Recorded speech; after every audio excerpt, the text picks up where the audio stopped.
In this challenge series, we create the fastest cars in the world in an alternate history timeline.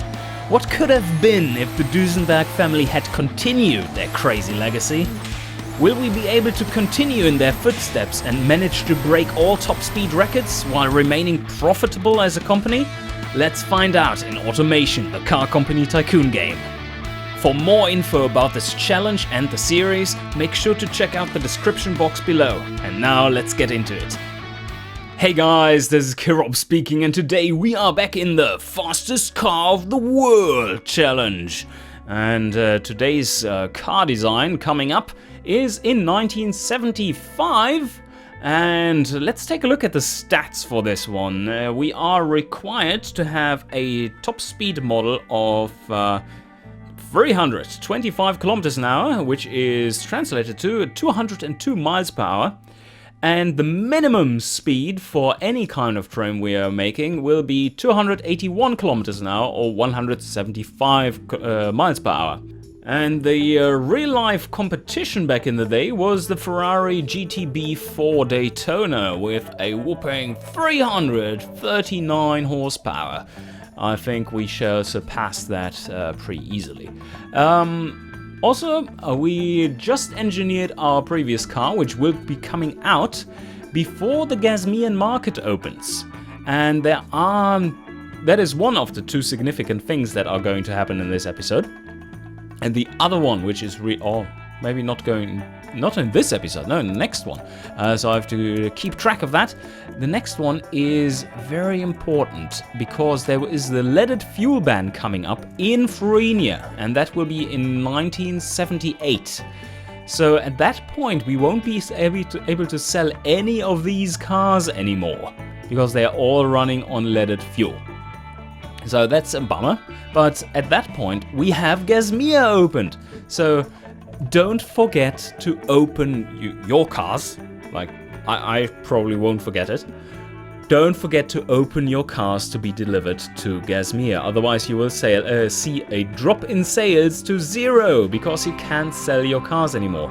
The leaded fuel ban in Gazmia is much later, so you will be able to sell into that region for quite some time. Until after the next car is actually engineered and done. So no worries there. There is no hole in your sales apart from in Florina. Also, we should really open up our production of the Tachyon DB2 to Achana, because that's something we forgot. They will probably be buying a car a month or something. Let's take a look. Achana. Oh wow, 2 cars a month? Or 0.59 cars a month. I think that's like all of Achana putting together, searching their sofas, putting it all together in one bunch, and then being able to buy 0.59 cars. Yes, that's about it. Anyway, we have to get rid of this model still, and I think I'm overproducing the premium and underproducing the luxury version. And maybe up the shift slightly, and that should be all good. So now, we still have 433 engines lying around of the unreliable kind, and we don't want to sell many more cars. We're currently selling 35 a month. Yeah, that's still lasting us more than a year. Okay, let's speed forward a bit and maybe start investing into, with this number, 6 million a month. That's impressive. So maybe start investing into R&D a little bit. R&D aerodynamics, yes. Always just up it by 2 above what you are aiming for, or what you're currently at if you want to up it, because this is kind of a waste of time. So, no, not waste of time, waste of money for very little gains in time-wise. It's like your engineers have to work out the basics first, right? So they don't require that much money at the start. Okay, let's put it at 2, so that for the next car, maybe we get up to, 1975. Probably a rating of 3 would be really good. Yeah, let's aim for that, 3. Okay, and now let's speed forward. Oh yes, a nice profit here. 26 million, that will be perfect for the factory upgrade coming up, and that will be about 3 months in advance, I think, because upgrading a small factory only takes 3 months. That's a tiny thing, so it's all good. And we have to make sure that we produce enough cars of the new car so that we can jump into the Gazmian market straight away. Okay, another... Oh, shit, yeah, they now really start sucking at selling these cars. It's not that good anymore. Just 4.6 million in profit this time around. And let's pause and see what our R&D is doing. Okay, we need to up it one more to get to 2 reliably. And there we have it. Oh, shit. Yeah, a loss of 25 million. Ooh, this car isn't selling much anymore. It's pretty trash too. I mean, that was difficult times for this one. The next one would be much better, much more competitive. But we are almost rid of all the shitty engines that are... Oh, well, they're not shitty. They're pretty amazing, but unreliable pieces of engineering. Yes. Okay, so I switched it off, and how much more time? 1.5 years? Almost, no, 1 year and 2 months. 4 months. We have 3 months of no production, and we have 27 months worth of stock. Shit. Maybe I should just cancel this one outright. And maybe I should do that, because we don't want to have too many cars lying around. So, yeah, actually, let's just cancel the whole production. Or am I reading something wrong? This is 1 year and 4 months off. Yes. Yes, we want to cancel it. Exactly. And now we just sell off the stock. Okay, we are getting into the... Oh, look, our reputation went up because we're no longer selling the shitty TV2X. That's good. That's really good. Car sold 2,400. Not very impressive, is it? But very soon, we shall get the new, actually competitive car out there. Oh, and now it is out. Now it is out. And we only have, which one was that? DB3X and DB3P, because the luxury was basically just as good as the premium. Or the X was just as good as the luxury. So we cancelled the luxury. Yes, that was it. Exactly. And production costs 7.7 million. What is our R&D doing? It needs to be up to 4. Okay, let's do that. And this one hopefully sells a few more cars here and there so that I don't have to adjust it much. But this one will crush the markets. I really hope. And let's set it up. And it already is set up in Ahana. That's good news. And wow. Oh shit. No, they are not currently selling much. Let's reduce the shifts a little bit. And why aren't they selling? And maybe if we amp this up so that the luxury can afford it. Now it's over 50, so now we can sell into this segment as well. Let's take a look at the distribution once again. Oh yeah, this is looking much better now.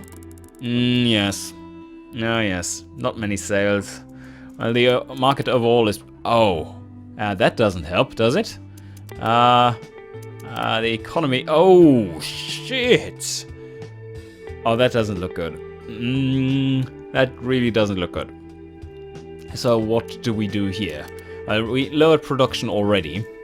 That's good. And we do need a little bit of stock build-up anyway for Gazmia. Let's see it positively. Like, think positive, girl. Think positive. Okay, I think positive. I try to. Yeah, we just put them in stock, and then once Gazmia opens and there's this massive economic boom, you know, then we just sell everything. That's the plan. Obviously. And we made a loss of 32 million. Ouch. And now I hope for the savior. Where's the savior? Come on. There we go. And pause. Now, let's open it up for Gazmia. And, oh yes. Okay. That does look good. So, we open it up for Gazmia. And those numbers are looking decent, especially compared to Ferrari.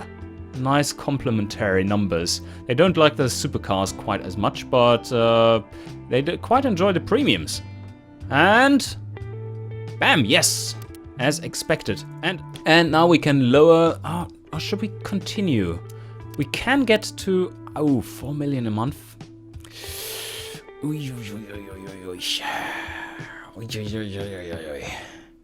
That is a lot, though. And we gained more prestige and reputation. Very good.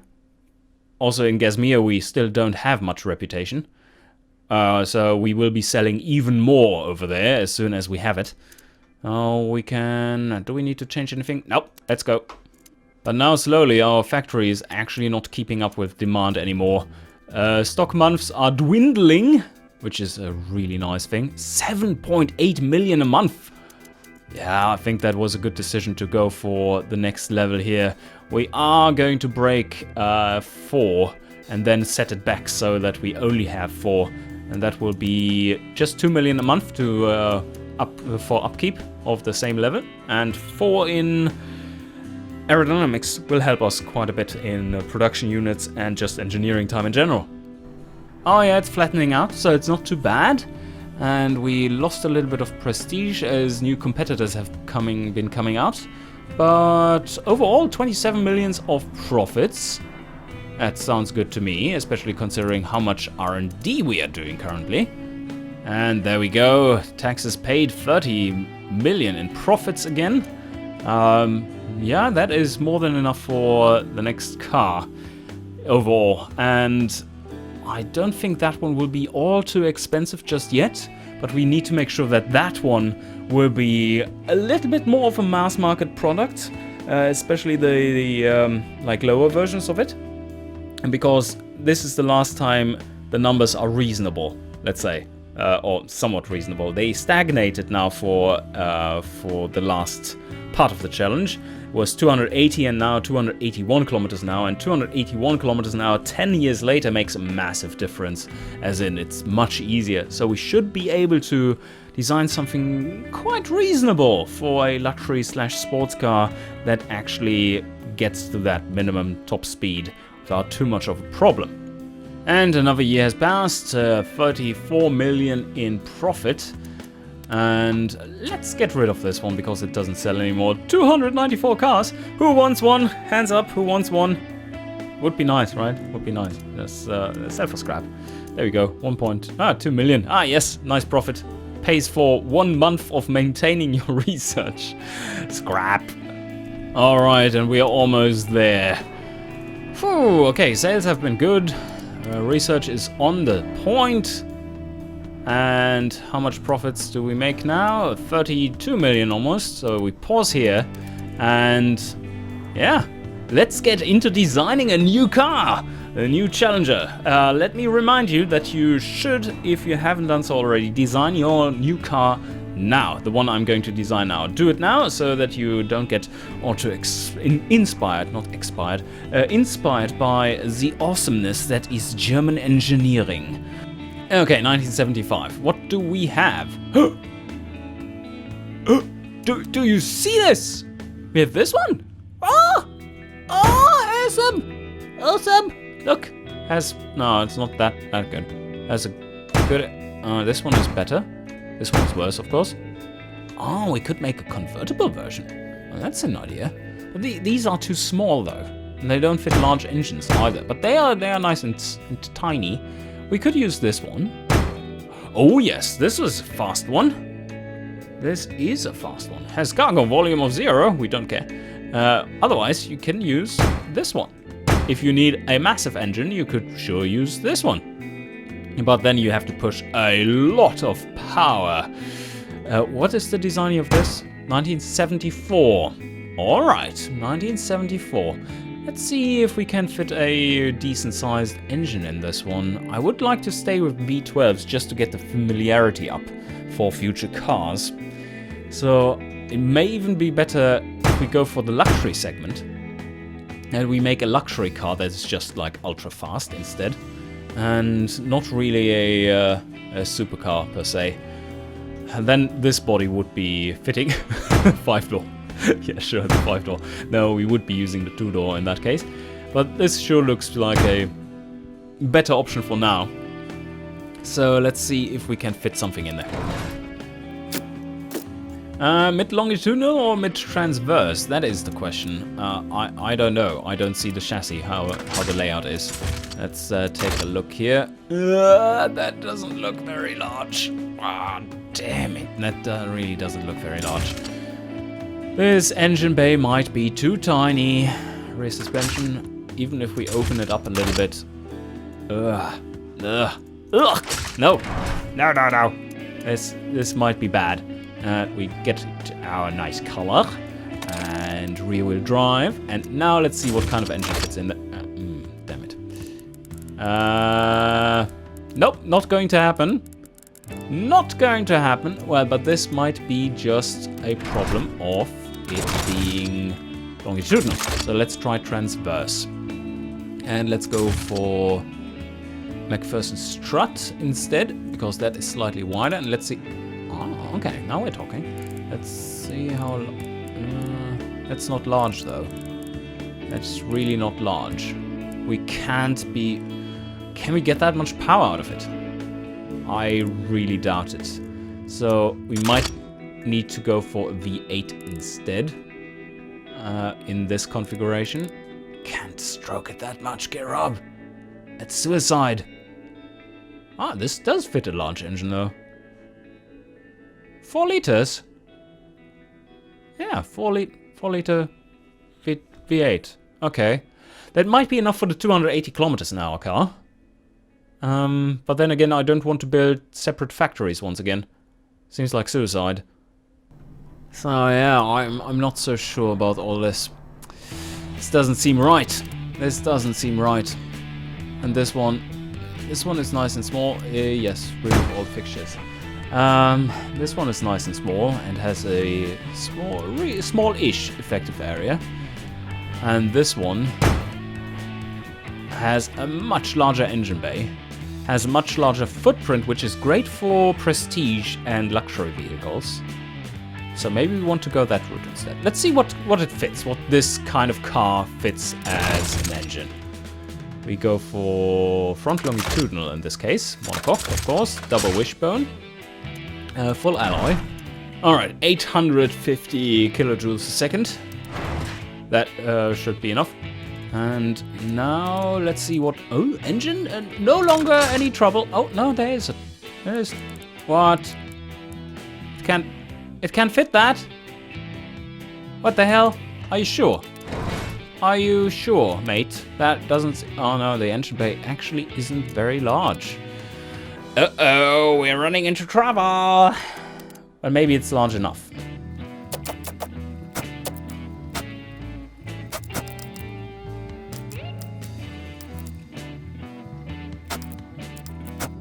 Alright, I've just completed a first build of this engine. Let's give it a quick run.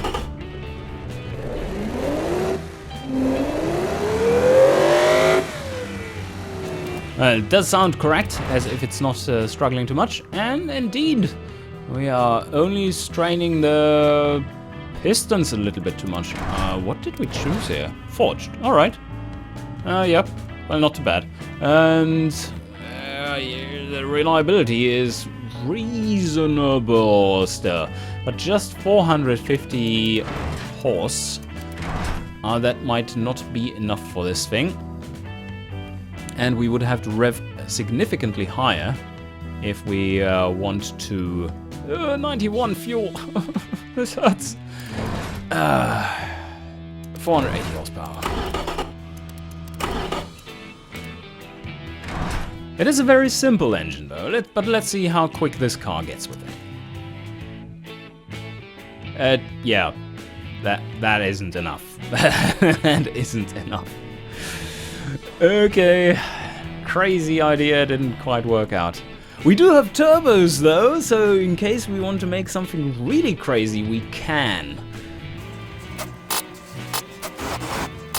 And we are limited to 175s. Let's make the wheels bigger. Oh yeah, 205s, that's much better. And we have vented discs, yes! Yes, vented discs, my savior. And fully clad. Yeah, that will also help quite a bit. Reduce cooling, reduce the cooling. And 4. Oh yeah, let's go to 6 straight away. 2 seats, handmade, all the quality, luxury, power steering, all the quality, and advanced safety. And no, standard, mono, passive. And what do we have? We have a muscle premium car and a very mediocre hypercar. Kind of makes sense. Drivability is very high. Prestige is through the roof. Yay! But the car probably doesn't perform. It probably doesn't even get close to this. 280. What is the gearing? Oh, okay. Well, 280. Yeah, 310. Okay, not quite. Nah, well, it just about breaks 300 kilometers an hour with this version. Shit. Okay, so this doesn't work. How much more power could we get out of this engine? Well, we could turbocharge it. No, we could not. Oh, what the fuck? This is massive. Why are these so big? What are you doing? Economy turbos. Oh, now it fits. Barely fits. With economy turbos. That's exactly what we needed.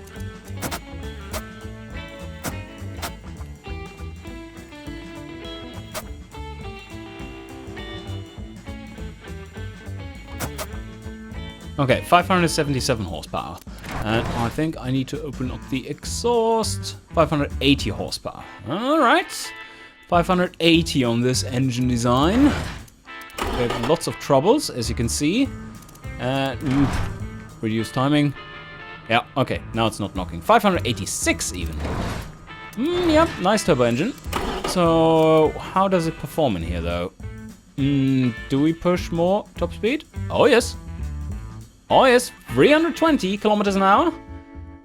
Now we're just severely undercooled, I would assume. Yes we are. No, please no. Okay, 324 and 325.5. Yes. Okay, so we can reach it with this car if we wanted to. But we are running into severe reliability issues, I would say. Because this doesn't look good, does it? But at least the brakes aren't completely dying with this one. And yeah, but you know what? I mean, we only have to sell 100 cars of these. And maybe I just want to, yes, let's talk strategy in general. So, you guys probably would be going for like, oh, hypercar, hypercar, hypercar, supercar, hypercar, hypercar, super track car, because top speed, right? Well, maybe I just want to do it differently, and I just build very fast luxury cars instead. It seems like an idea. So why not make this car work? And we get a nice turbo engine done. The only thing that I'm slightly, but wait a sec, if I actually engineer this at plus 11 quality, I probably can, optimize the engine a little bit more and stuff so that I get more power out of it. And the cooling, damn it. But yeah, you know what I mean. So that I don't have to get plus 11 here, but rather like plus 9. And with plus 9 we are at, oh yeah, that should be easy enough. That's just 1 kilometer off. And much lower engineering time. Not even that scary. It's not really that scary, engineering time. It's a pretty simple car. But with this simple car, we might go for this one instead. Oh yes, I think that is what we are going to do.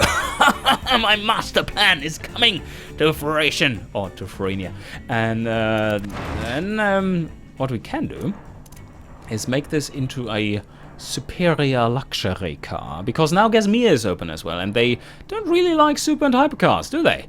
And they are the biggest market. So, maybe something is working out here after all, and it will fit nicely into the hypercar segment because it's so ridiculously fast. Not really good at cornering, mind you, but well, you have to be ridiculously rich to afford this one. 36 liters per 100 kilometers. Wow, that's an achievement in itself. And this also fits the theme. Like, I can make this completely bonkers. Like, I will be aiming for, let's say, 600 horsepower here. Maybe want to... Do I want to... Can I make this... No, I can't make it larger. Do I need to put larger turbos on it? I want to have this pretty small overall. Like, reasonable. So that I can then, for the other variants, de-stroke it and bring up reliability, make it naturally aspirated, and then the world is just amazing, because yeah, we still have a V12, we still have a nice, very large car with a reasonably small engine bay, which means that the car itself is massive, and that is great for prestige and all that stuff. Okay, so with a race intake, not recommended, children, not recommended. Don't do this. Don't try this at home. We get 600 horsepower. I think 600 horsepower is more than enough to push the top speed at the lower aerodynamic setting. All right, yeah, I am really happy with this actually.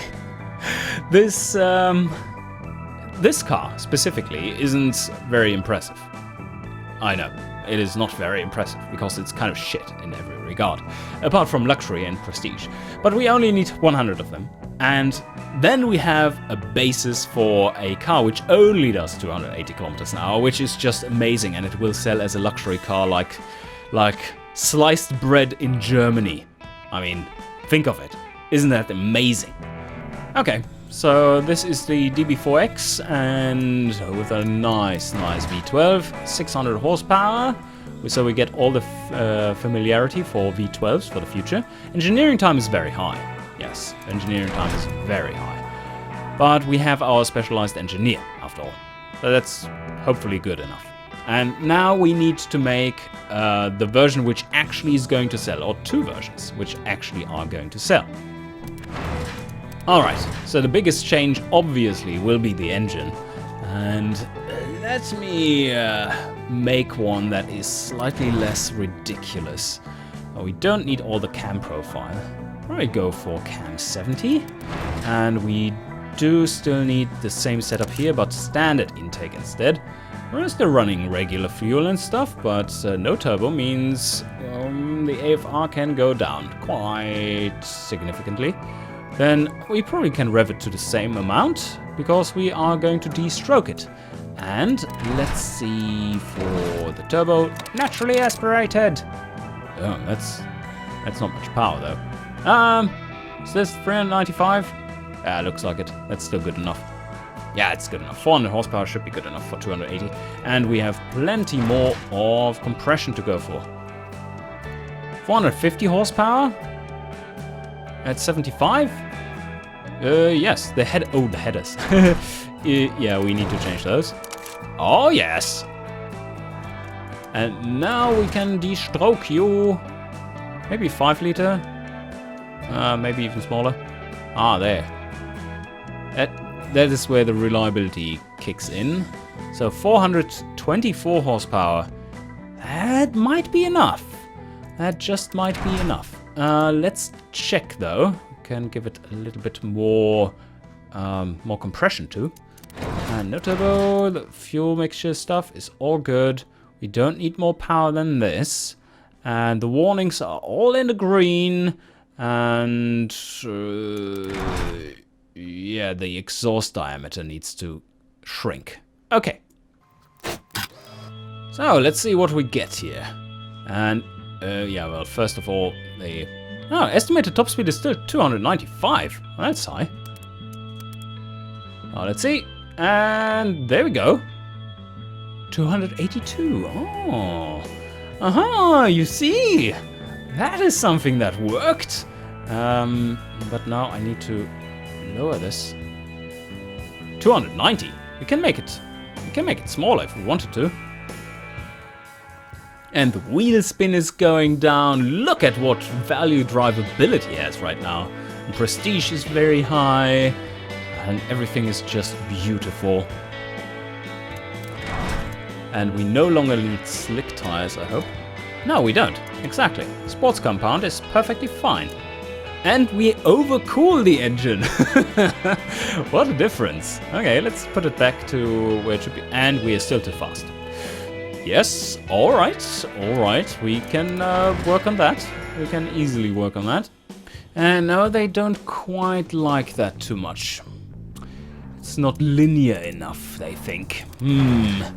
Alright. Well, we can change that back.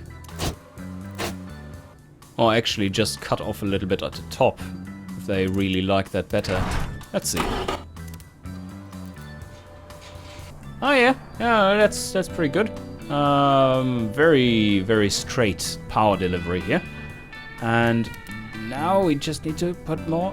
Oh yes, it's faster. There, 283 kilometers an hour. Oh yeah, 16. Ooh, we are getting there with the drivability. Okay, look at that. 49 drivability and 31 sportiness. 62 prestige. Is there anything else we can put in here to make it even more prestigious? No, there isn't. Do we need to cool it that much? Yeah, I think we just do, because we don't need to be faster, right? So we can make it more reliable and get proper reputation. Okay, alright. I think now is the time to take a look at what markets this one would... Whoa, like everything! This is a car for everyone! And this is just the luxury version. Let's see how it does once we clone it and make a premium version out of it. And in a premium version, oh, look at that. Family Sport Premium is now one of my main categories. And everything is green. Down here in the sports, and it's even a sports car. Not a very affordable one, but it's kind of a sports car. Isn't that amazing? A GT, yeah, that fits the bill. And in Gasmir, let's take a look here. Oh, yes. Okay, so now... Uh-oh. Average reliability, 14. That doesn't look good. Okay, 5 years for both. It's a little bit of a special approach, I have to say, but let's see if that one actually works. And now we have... Oh, Tachyon cancelled. Oh, is this our lost factory?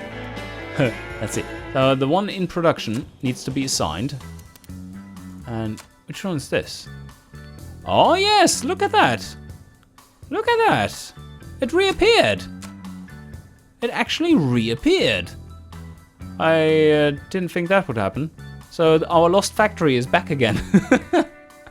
That's cool. And I think I might want to upgrade to a medium 1. Or does that seem completely ridiculous? 51 engines, and we need 53 cars. Oh yeah, that's perfect actually. And it's not too expensive. 70 million, yeah, we can afford that easily. And 73 million here, that's all good. Automation levels are decent enough, and that should lower our price in general. Oh no, we don't want to make that many cars of this one. That's terrible. We want to produce 1 car a day and then just get over this as quickly as possible. That's 3 months worth of production, 4 months. Let's go for 3 months, like this. And then all of them are sold, and we can just cancel it so that our reputation doesn't tank like crazy. And oh, whoa, okay. Now we're talking, that is the numbers I wanted to see. 120 desirability. That's much better. And there we have it. Oh, look at these numbers. 18 months until break even though we have a new factory and everything, like a massively upgraded factory. That is good. I hope that comes... that actually works out. Hell yeah. Let's sign this one off and see how things will go from here on. I really hope you enjoyed this episode, and for the next one, you shall design a car for 1984. Check the forum thread, which is linked in the description down below. And also, of course, make your YouTube videos. I want to see what crazy shit you have built in order to get this challenge work for you. Alright guys, hope you enjoyed, and see you next time!